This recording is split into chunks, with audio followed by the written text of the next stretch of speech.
Estudar excertos, estudar partes de músicas de orquestra é fundamental para quem quer ter uma carreira como contrabaixista nesse meio, no meio da música de concerto, da música erudita, né, da música clássica, como a gente está acostumado a chamar. Mas são tantos excertos, são tantos trechos, que é difícil, a gente pode se sentir um pouco perdido, um pouco perdida. Para te ajudar, eu fiz esse vídeo aqui hoje. Oi pessoal, meu nome é Alexandre Piazza e nesse canal eu te ajudo a tocar contrabaixo acústico melhor. Hoje eu vou te mostrar uma lista que eu fiz com os principais ou os trechos que são mais comuns em provas de orquestra ou provas para entrar na universidade, trechos orquestrais, não trechos solo. Eu pretendo fazer um outro vídeo com os trechos solo mais pra frente. Inclusive, hoje aqui nesse vídeo eu só vou fazer a lista, eu não vou tocar os trechos, nem vou ensinar a tocar eles. Se vocês quiserem que eu faça mais vídeos nesse sentido, comenta aí quem sabe eu posso fazer um vídeo para cada item dessa lista aqui. A maioria desses trechos pode ser encontrado nesse livro aqui, que é o livro de trechos de orquestra para contrabaixo da editora Schott.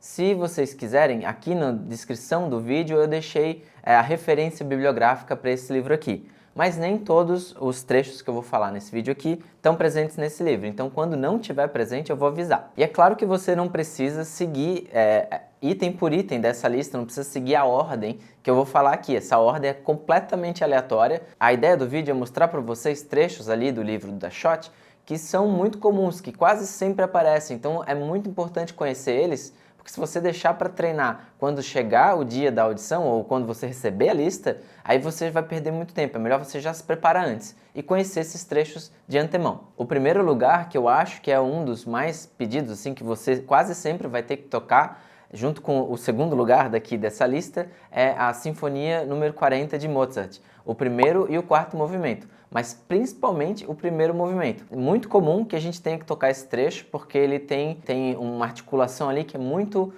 clara, muito presente no classicismo e que é muito importante tocar muito bem articulado, muito limpo, som muito limpo. Então acho que é um trecho que quase toda a orquestra, quase toda a audição de orquestras pede esse trecho. E o segundo lugar, como eu falei, junto com o primeiro, talvez são os que estão quase sempre, quase todas as provas de orquestra, quase todas as audições, você vai ter que tocar um desses trechos, e esse segundo lugar aqui é a nona sinfonia do Beethoven, do Ludwig van Beethoven, mais o recitativo.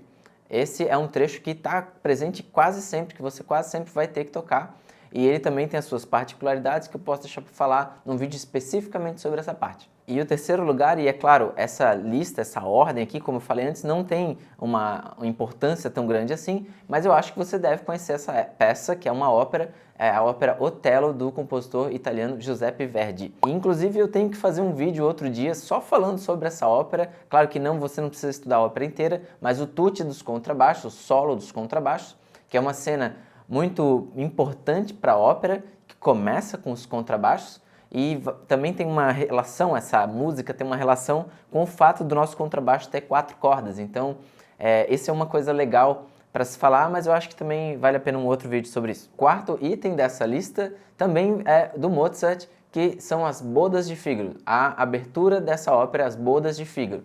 É um trecho muito importante, tem uma agilidade, a gente precisa ter uma boa agilidade, não pode redigitar o dedo, tem que ter controle de arco, é uma parte super importante para trechos de orquestra, para provas, você tem que estar sempre com ela na mão. E aí, tá gostando desse vídeo? Então eu te convido a clicar em curtir e a compartilhar esse vídeo com alguém. Você também pode se inscrever aqui no canal e ativar o sininho.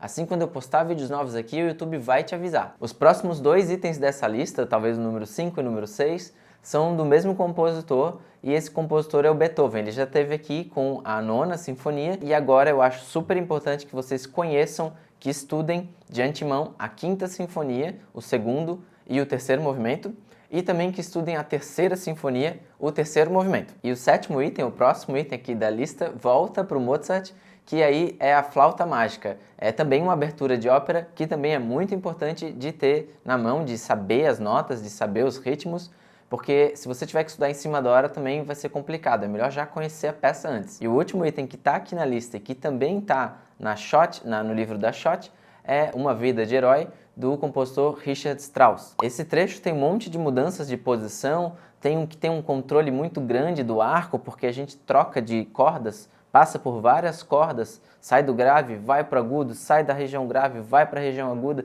Tem que ter um controle assim muito bom de qualidade de arco, de qualidade de som, de mudança de ponto de contato, porque se você sai do grave e dá um salto, vai para o agudo, você tem que ir com o ponto de contato junto.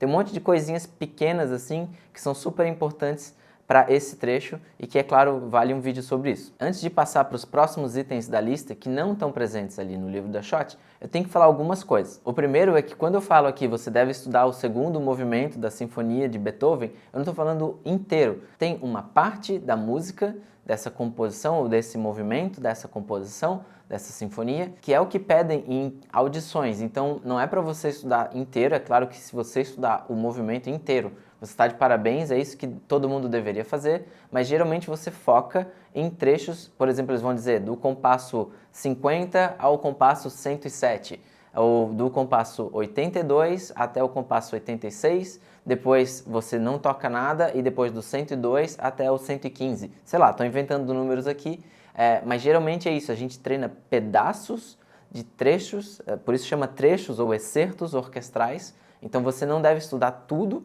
você deve estudar essas partes que já são as que geralmente caem nas provas. A outra coisa que eu quero falar é que esse livro da Schott foi escrito por 2 contrabaixistas e professores de contrabaixo.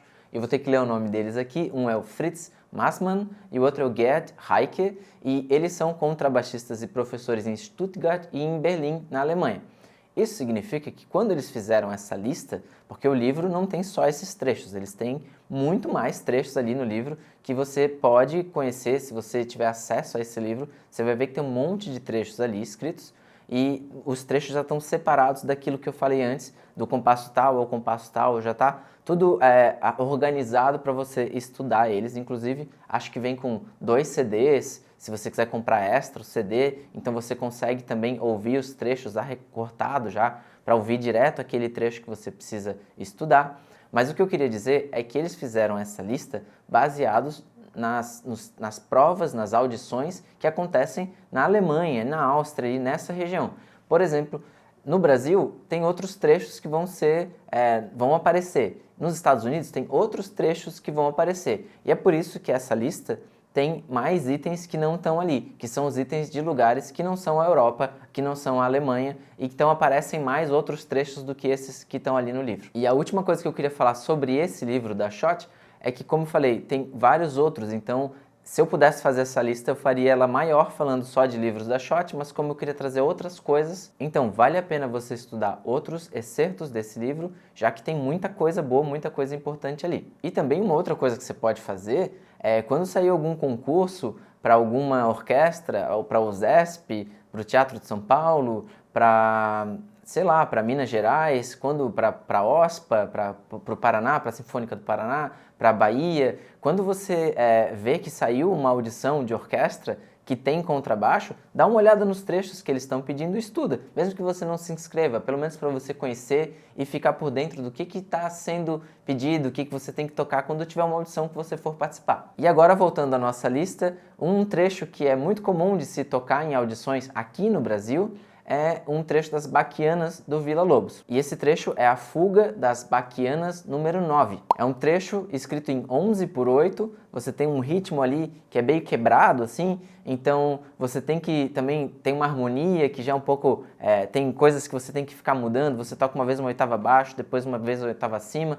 É um trecho bem legal de se tocar. Tem essa coisa da música brasileira de ritmos sincopados brasileiros, ao mesmo tempo tem a questão de ser uma fuga, que é uma peça, né, que é mental, é uma coisa bem intelectual. Então é bem legal de se tocar, é bem legal de se estudar e vale a pena você conhecer se você ainda não conhece essa peça. E um outro trecho que é bem comum de pedir, inclusive não está no livro da Schott, mas lá na Alemanha pediram que eu tocasse, é o primeiro movimento da Segunda Sinfonia de Gustav Mahler. Tem realmente esse trecho, ele é excelente, tem tantas coisas diferentes que dá para falar ali, tem tanta articulação diferente, tem uma gama gigante de dinâmicas, tem esforçando, tem súbito piano, tem crescendo, diminuindo, tem vários tipos de articulação, como eu falei, além de ser rápido, ter uma energia, é um trecho super legal e é super difícil de estudar, mas que você deve conhecer também. E um outro trecho que é super comum de aparecer em audições e provas, mas que não está ali no livro da Schott, porque é um trecho que é muito comum de aparecer nos Estados Unidos, é o Guia para Jovens da Orquestra do Benjamin Britten, chama Young Person's Guide to the Orchestra. E é também bem desafiador de se tocar, mas não tá ali, mas eu acho que é legal você conhecer. Agora, antes de sair correndo para tocar esses trechos, a primeira coisa que eu acho que você deve fazer é ouvir esses trechos, conhecer eles, ouvir gravações de orquestras diferentes, ouvir vídeos no YouTube, ver vídeos no YouTube de pessoas tocando esses trechos, para você ver como é o dedilhado, as escolhas de dedilhado, como são as escolhas de arcada, como é a sonoridade que você tem que ter ao tocar. Você deve se concentrar primeiro nos ritmos, em ter bem essas subdivisões rítmicas bem claras, bem definidas, entender a harmonia, entender o contexto e aí sim começar a estudar as notas, começar a estudar as mudanças de arco, estudar essas coisas que tem a ver com a música. E eu acho assim, se posso te dar alguma ideia, alguma ajuda, seria deixa para evoluir no sentido de tempo, de acelerar a música bem para o final. Tente ser bem preciso com todas as outras questões primeiro e depois resolver a questão de andamento. Tente primeiro tocar muito bem articulado, muito bem afinado, com um ritmo muito preciso, e aí depois você vai perceber que a questão de acelerar, de conseguir velocidade, de conseguir esse andamento que é necessário para cada uma dessas peças, vai acontecer com o tempo, você vai conseguindo, conforme o tempo for passando, você vai acelerando aos pouquinhos. E assim, eu tinha que fazer uma lista que acabasse, né? Que não fosse uma lista infinita, por isso escolhi 11 trechos. Mas se você sabe aí outro trecho que eu esqueci de falar, ou talvez algum trecho que você acha que é importante as outras pessoas conhecerem, comenta aqui, vamos fazer uma lista um pouco maior nos comentários, aqui na caixa de comentários. Como o vídeo tem um limite, né? Não dá para fazer um vídeo de 3 horas falando de trecho de orquestra, eu tive que escolher alguns. Mas eu sugiro que vocês comentem aqui, a gente vai se ajudando, de repente a gente faz uma grande lista de trechos de orquestra que a gente tem que conhecer, que a gente tem que conseguir tocar, tem que saber quais são as notas. E se você gostou desse vídeo, eu acho que você também vai gostar de um outro vídeo aqui do canal, em que eu faço uma lista com peças solo, aqueles trechos, por exemplo, sonatas, concertos, peças que a gente tem que aprender para tocar em provas, audições, para entrar em universidade, para entrar em orquestras, daí por diante, para tocar solo também, né? Então ali eu fiz uma lista com níveis, assim, um fácil, um médio e um bem difícil, coisas para a gente já ir estudando e se aprimorando. Valeu, pessoal, e bons estudos! Se você quer aprender contrabaixo acústico sem sair de casa de forma sólida e estruturada, eu tenho um curso online que pode te guiar nessa jornada. Você vai aprender desde a postura correta, passando por exercícios de pizzicato e arco, até escalas, arpejos e repertório distribuídos em 88 aulas. Os conteúdos das aulas foram organizados de forma progressiva, assim você pode, no seu próprio tempo, desenvolver uma base sólida sem medo de gerar vícios. Quer saber mais? Clica no link que está na descrição desse vídeo.